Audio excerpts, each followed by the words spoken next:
Good morning, everyone, and good morning, Erik. I'm so glad to have you here. I'm very delighted to introduce you.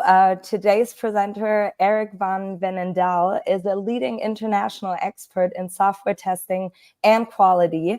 Erik is the director at Improve IT Services BV, co-developer of TMAP and TMMi, and a recipient of both the ISTQB and European Testing Excellent Award. Today, he'll share insights from a global survey on test maturity in the financial sector, showing how structured improvement and automation can drive real business value. Erik, I'm happy you're here, and the stage is yours. Thank you, Elena. Can we now have the slides, hopefully? Yeah, there's my slide, good. That helps. I think already introduced, so that's good. What I'm going to do is, as you said already in the introduction, Elena, we as a TMMi Foundation did a large study looking at test maturity in a financial domain. And today I'm going to share some of the results for you to learn from, to look at what's going on in the financial world and where I am with respect to all these things happening. First of all, I think maybe for some of you, good to have a context. We're talking about the finance domain, which I think is a domain where digital economy is everywhere. And of course, if you are processing financial applications, if you have to do with customer data, it needs to be reliable, secure, basically no disruptive incidents. It's important for public confidence, and huge risks are in place, financial, operational, reputational. So what we see is a domain where high software quality is something which is required by the business. And of course, I think here in this context, we understand, and there are more means to an end, we understand that testing is a critical component for achieving high level of software quality. There's also things here which are specific, I think, to the finance domain, like compliance, you need to prove evidence. And these are the things we're talking about when we talk about where are we with test maturity. When we talk about finance, by the way, we talk about banking, insurance, stock exchange companies, pension funds, and the likes. And is there a need? Well, I spent, I think, 15 minutes last week very quickly browsing the internet and saying, oh, can we find any failure stories from banks, insurance companies, pension funds, whatever. And unfortunately, it was not so difficult to find all those.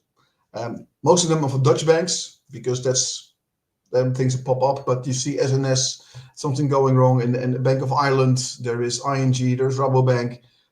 It's happening. So there is a need, if you want, to ensure that we are taking the next step. If we look at the benchmark, the financial institution survey, why did we do it with finance? Because if you look at TMMi, and I'll explain what TMMi is on the next slides, we see this is the second largest user base. So if you look at all companies in the world doing TMMi, 37% of them are in fact financial institutions. We had 60 companies from the world participating to this benchmark study. So that's, I think, quite substantial. It's not about we had 4 or 5, it's 16 from around the globe. And I will give you some names in a minute, but we looked at their maturity, looked at benefits, what did you achieve through test automation, through ISTQB, through TMMi, cost, role of automation. Also interesting, maybe, which software lifecycle are you applying? Is it agile? Is it DevOps? Are you already involved in AI?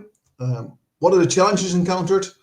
And of course, I cannot do everything. Let's see how much I can do in these few minutes that I have at the A4Q summit. But there's also a report available freely from the TMMi website, which has everything in there. The idea, of course, is that you can say, hey, I'm also doing this. And how am I doing compared to the wider industry? How am I doing to my fellow financial institutions? And if you're not yet involved, you can actually look and say, but how should I be doing it? What are others doing? So it's in that sense very much a benchmark which is available for the domain, you might say. Before we move into TMMi and the survey, one slide on what I believe is test improvement directions. I don't think, this is also the philosophy of TMMi Foundation, there is only one road to achieve real benefits. There's a model which is called the PPT framework. PPT stands for People, Process and Technology. It comes from the business management, where they say if you want to change something, if you want to improve something, there are always 3 things to consider. And I think that's also valid in the area of testing. We have to look at, let me say, people. So good people, good testers can do a good job.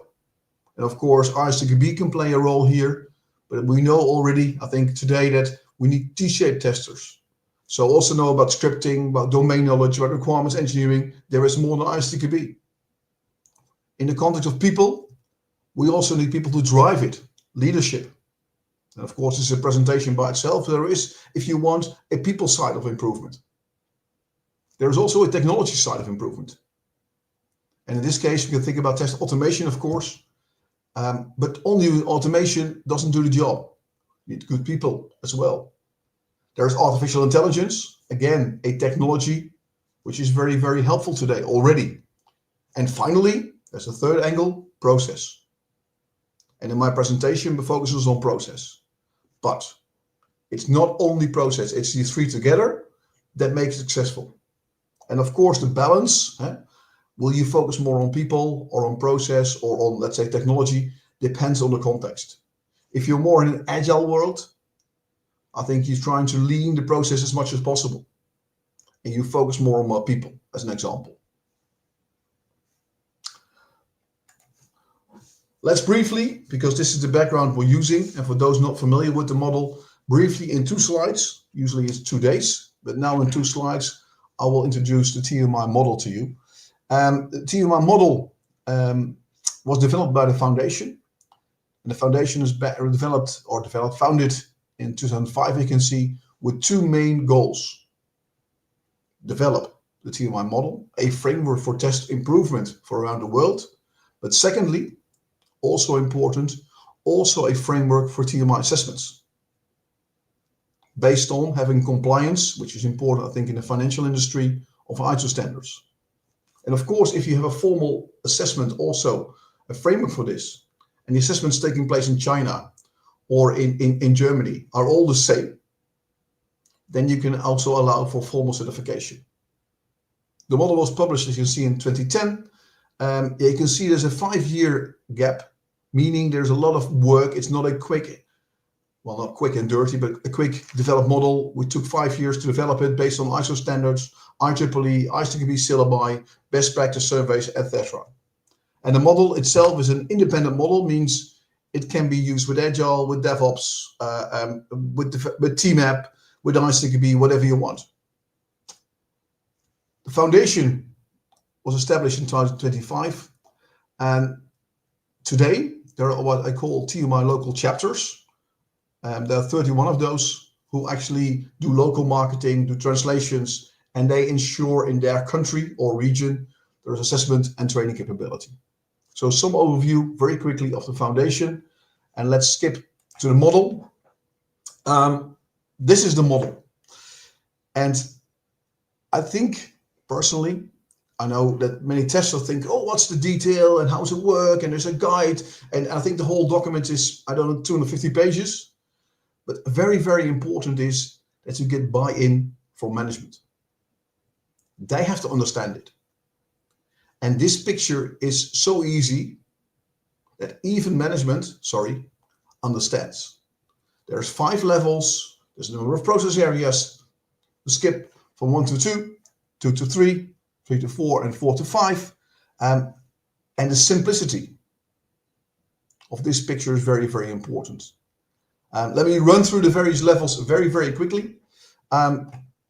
Level 1 is for free. So that means you can go back to your company tomorrow and say, hey, we are TMMi level 1, which basically means you exist.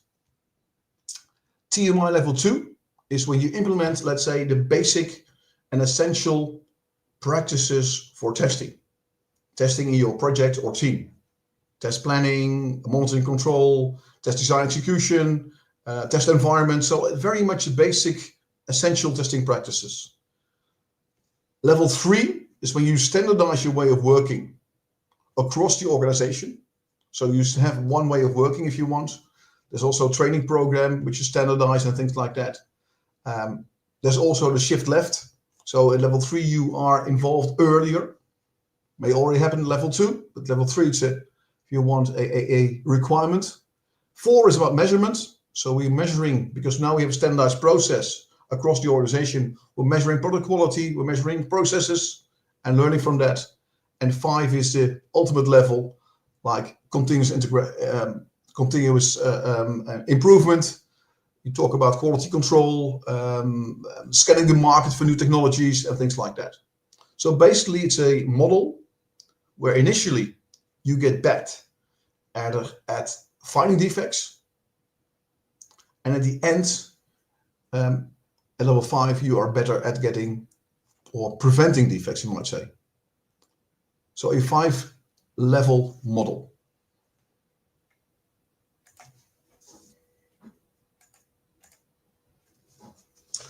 Is this model, let me say, getting more and more awareness? I think the trend, and I'm not going to show everything about this, but the trend about TMMi certified organizations per year, you can clearly see this is rising. It's getting more and more popular.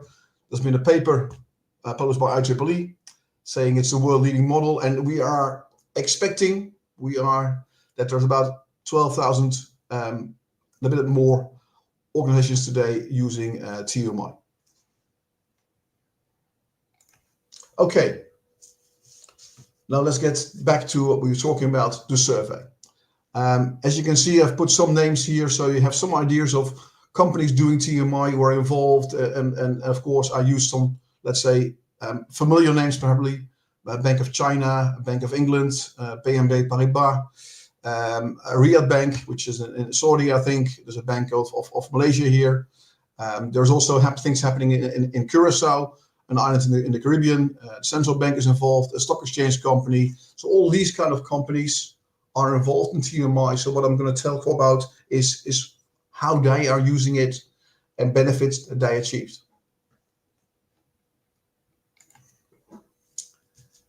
And the first question is why would you do this in the first place? Because you should not be doing TMMi or test improvement for the sake of TMMi or for the sake of test improvement. It should be about how can we have more benefits from doing this for the business. So one of the things we started in the survey is, why are you investing in test maturity? What's the reason? And later on, also in this presentation, we'll look at what actually benefits did you achieve. And I think if you look at this, you see clearly a number of 4 top ones. Enhance software quality. Reduce product risks. By the way, this one is much more important in this benchmark study than, let's say, the overall TMMi market. Risk, I think, adverse is something which you see a lot in the financial industry. Achieve TMMi certification, I think, also as a means of showing compliance. Again, compliance is a business objective. And also increase product testing productivity. So we have 4, I think, if you want, major drivers of why we are investing in test maturity. We also looked at and how are you working? What's the context? Which, let's say, life cycle are you applying? Again, this is not made as a statement like this is the best. It's just comparing what is currently happening in the market. And what you see is that many users in the TMMi context use either Agile or DevOps in that sense. But most of them, and this is interesting, use multiple lifecycle models.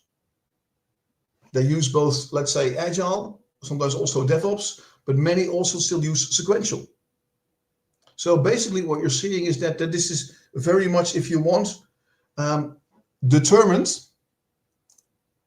by the product you're developing, by the project you're doing. If you're very innovative, people tend to use agile. But if it's a legacy software, people still use many times the V model. Interesting also in the context of TMMi Foundation is that if you look at agile, there is a guide available that says, how will I apply TMMi, or how will I apply TMMi in context and use TMMi in an agile context? So what is test planning, for instance, in agile? It's different than test planning, let's say, in a V model. What is test planning in a DevOps context? How does the pipeline fit in all of these? So there are guides available that help you. But here you can see what are people are using, which lifestyle are they using in that context.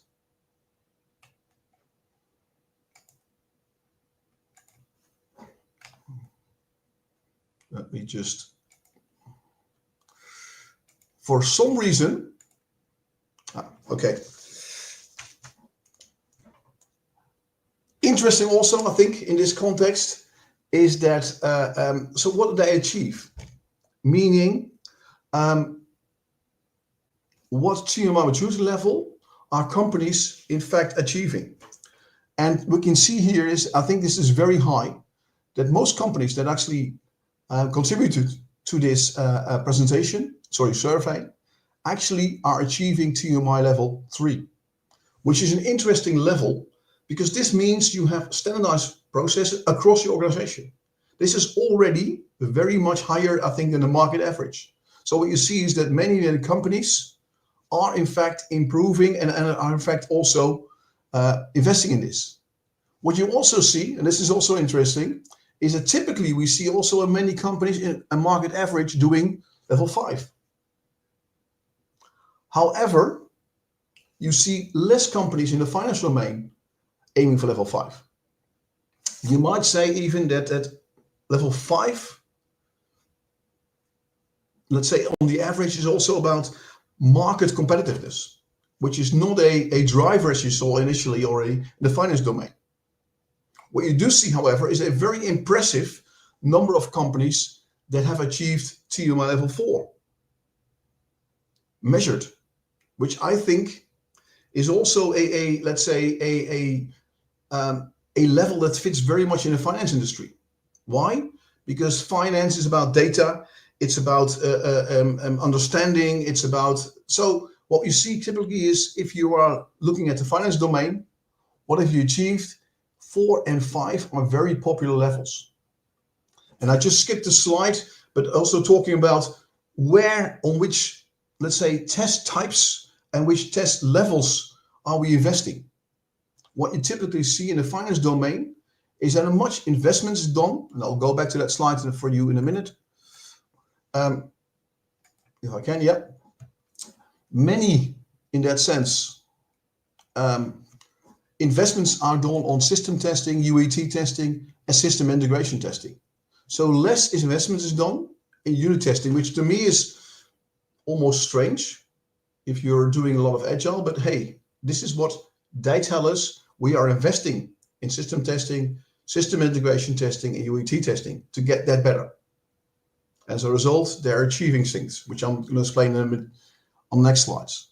Also, if you look at test types, so which objectives, you see, of course, functional testing, a lot of performance testing is taking place, regression testing is using, but also you see, I think, typically things that are a risk in the finance domain. 47% of the users are doing this in conjunction and trying to address the security risk. 44% of the users are doing this in conjunction with usability to address usability risk or the reliability. So all these, you might say, risks that we saw earlier are also addressed with TMMi in this presentation. If you look at automation or TQB in that context, very interesting is 91% of the companies are in fact doing automation. So almost everyone. And again, I would expect personally that the focus is much more, let's say, following the testing pyramid, following the agile and DevOps context on unit and component testing. But again, we see something different. 85% of the financial institutions say we have at least done automation on the system level. But of course, many also at unit and component level. I know this is organized by A4Q, and A4Q is of course a let's say major player in the ICQB world. And so following again the PPT framework, it's not only about TMMi or improvement, it's also about automation. It's also about ISTQB, meaning that how many are using ISTQB in conjunction with TMMi? You can see here 71% and 12%, to total 83% is actually using ISTQB as well in conjunction with TMMi. So it's a very popular framework apparently in the finance industry.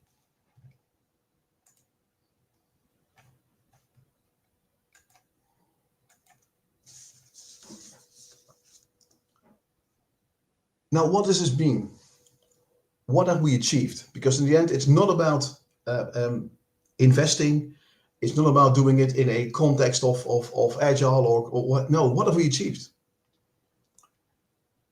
Interestingly, 89%, that's a big, big number, of the financial institutions come back and say we have achieved higher levels of product quality.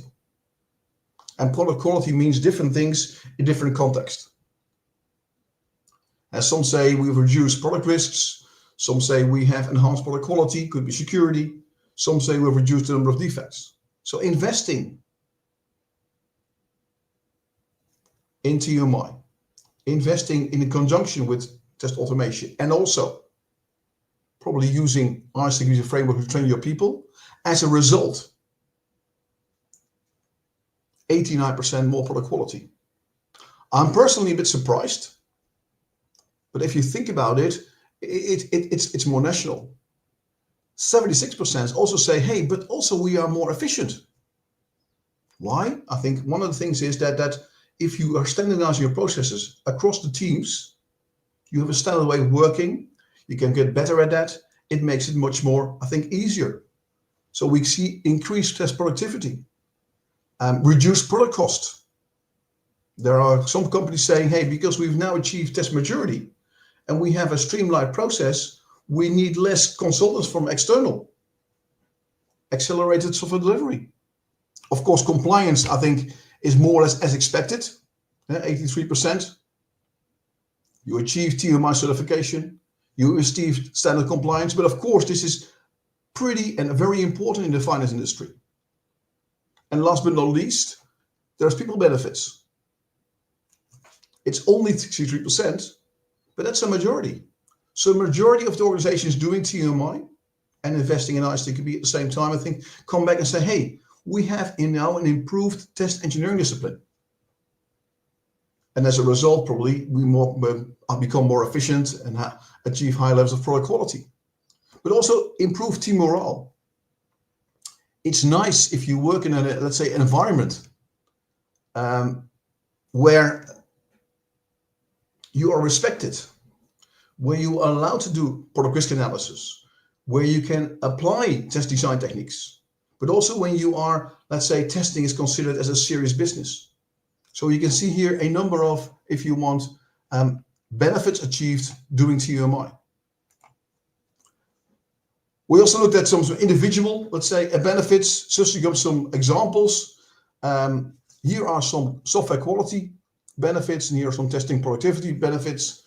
A bank, a 22% increase in defect detection effectiveness. Another bank, defect leaking to production decreased by 15%. An insurance company came back to us and say, production defects, based on what we could find in testing, almost zero. Other companies, insurance companies, hey, our cycle of getting something from requirements to actually to production went down from 3 to 1 month. Or we have a stock exchange company, we found very much more early defects. And of course, that's more efficient. So we can see also in the reports, there are individual things you can find. And you can study those. Again, interesting, I think, for benchmarking.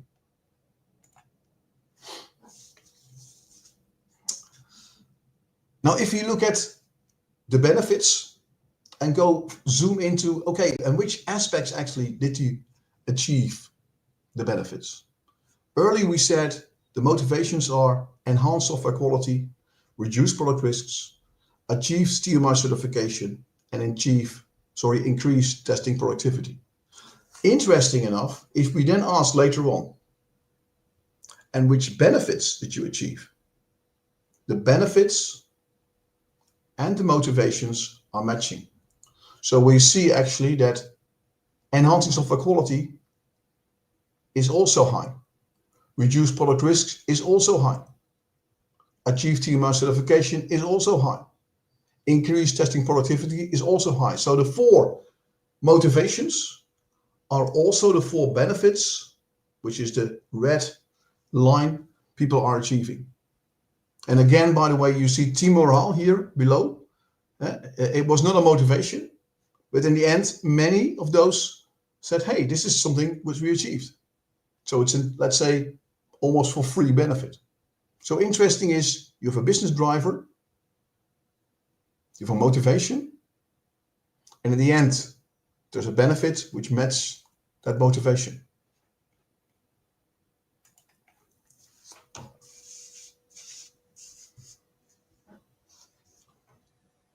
Some finalists, I would say some challenges and also some advice. We also ask people that are participating to the survey, so what challenges did you achieve during your, let's say, test improvement process? And you can see here the top 5. First of all, many came back say initially we had very inconsistent processes across the teams, across our projects. And we have to, of course, that means we have to change the teams, to change the processes and change the projects. And that's very challenging. This is, of course, typically what happens at TMMi level 3. I'm currently involved in a company where we have 47 teams, which all work, let's say not all, but work in a different way. And trying to align all these teams and change them to one best or one way of working is not that easy. Of course, you can allow differences, but some things they all have to do. Because if you are working consistent, you can start improving that. That's the basis of the next step. You also see that people say, hey, come back and say, oh, actually we did this, but there was a lack of skills or experience with TMMi. So I think there's a need, if you try to invest with this, to actually go to and attend a course, TMMi professional, or get a consultant. The model itself is easy. 5 levels, but if you really want to understand it and do just improvement, it is not so easy. Also, the culture of the organization. Are we ready for a change? Yeah, especially when you move to agile, people, oh, there's no processes needed anymore. We're now learning that some processes may be helpful. Insufficient training and education. And another one, which is also, I think, very often interesting, is the maturity of the development organization. Are we, as testing, dependent on development? If the user stories are not good enough, it's pretty hard to get to test cases. If the product owner is not involved, we need him for product risk analysis. If configuration management is not up to date, then it's going to be pretty hard to test things. So all kinds of challenges, again, you can see, hey, do they relate to me as well? How do I compare to these challenges in general? Last but not least, we also ask them, so what's advice you can give from your company to actually other companies, other financial institutions? And the first one And the first one, the second one, the third one, probably there's one which is leading. Ensure senior management are involved. And when I started this presentation, I said, on the people side, it's not only about training testers and training developers doing better testing, it's also about ensuring leadership is there, that someone is actually driving it. There is guidance from them. So the first one is, if you do this, if you want to achieve something, you need people at management level that will lead the process, that will guide the process. I've been successful in my career several times in doing things, but always when I'm successful, I can think, hey, that's because he or she from management was the leader and supported me. There's no way you can do this as testers alone. Yet, the second one is interesting. If you start defining processes, if you start discussing how to do test design, or how do we do product risk analysis, you need to have testers from your projects, from your teams, that together we decide and talk about how can this be done. So involve testers when defining processes. The model, if you want, is a standard model. But there are guides how to interpret it in an agile context, how to interpret it in a DevOps context, but also how to interpret it in your context. So ensure you understand the model, but also ensure you can interpret it in your own context. I'm not going to into too many details, but there are parts of the model which are like mandatory, and there are many parts which like, this is what we expect. But if you do it differently, we're okay as well, as long as you comply to the mandatory parts. Define long-term and short-term goals. It's always nice to say what will be different in 3 months, and not only what's going to be changed in 1 year or 9 months, because long-term and short-term goals keep momentum. And finally, again, nice to see people coming back with that, because it relates back to, I would say, the PPT framework again.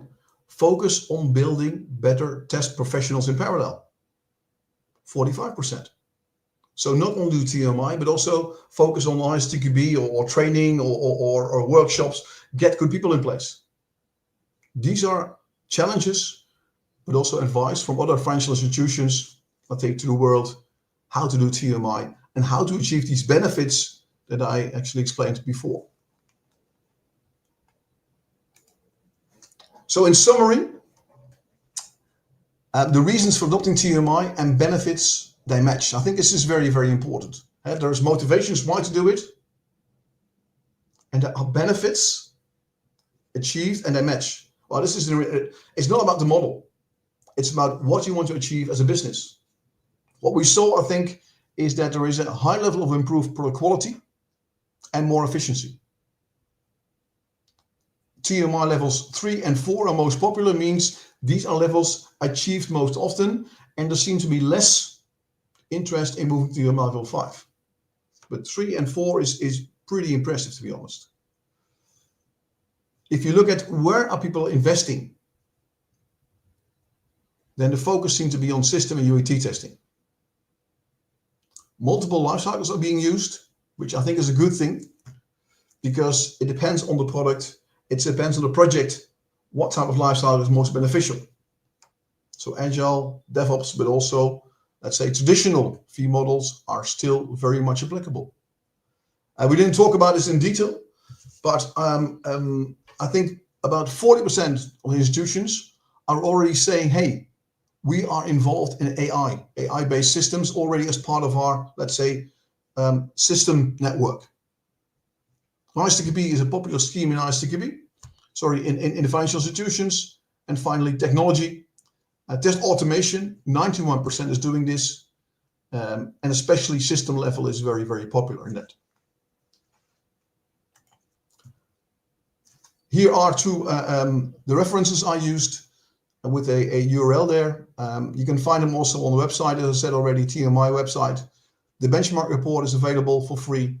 And there's also a published paper published in an American Journal of Computer Science and Technology, which is also available on the website, which explains things in detail about the survey, about background, and many more details than I did in this, let's say, 30 minutes overview. Thank you very much. Thank you, Erik, for that super interesting presentation. I think we have time for one more question. So I would ask Paul to put the question on. Right, exactly. So the TMMi professional, you talked about that briefly in the beginning. Could you explain that a little bit more in detail? Sure. One of the advice was get more knowledge on TMI if you start doing this. And there is defined by the TMI Foundation a syllabus which is called TMI Professional. It's basically a 2-day course where you learn about what is TMI, how does it work, what are the TMI levels, how to do test improvement, and it's by I think there's a number of 30 to 40 worldwide training providers that actually run the course. There are exams. You can actually become a TMI professional if you pass the exam. But the main thing is, for me, this is a way to actually learn about the model. There's a structure for that. There's a syllabus for that. And that's a way to make a first step in understanding how to achieve the benefits I talked about. Okay, perfect. Erik, thank you so much. I think we learned a lot today. For everyone watching, don't forget to vote for Erik on our Testing Summit side, so we get more insights in what you learned, and give a thumbs up for Erik. And we're super excited for the next presentations. And Erik, thank you so much, and we hope to see you next year.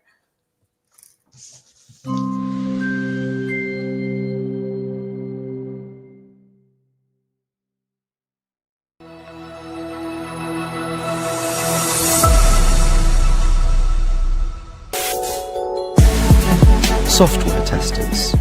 Move beyond theory and master testing with the AI-powered ISTQB add-on practical tester by A4Q program. The ISTQB add-on practical tester by A4Q equips you with the theoretical skills and practical competence to truly excel. Learn how to apply black box testing like a pro. Estimate accurately, write flawless defect reports, and catch issues early. The ISTQB add-on practical tester by A4Q complements your ISTQB certification by turning knowledge into powerful action. Visit our websites and find out more information.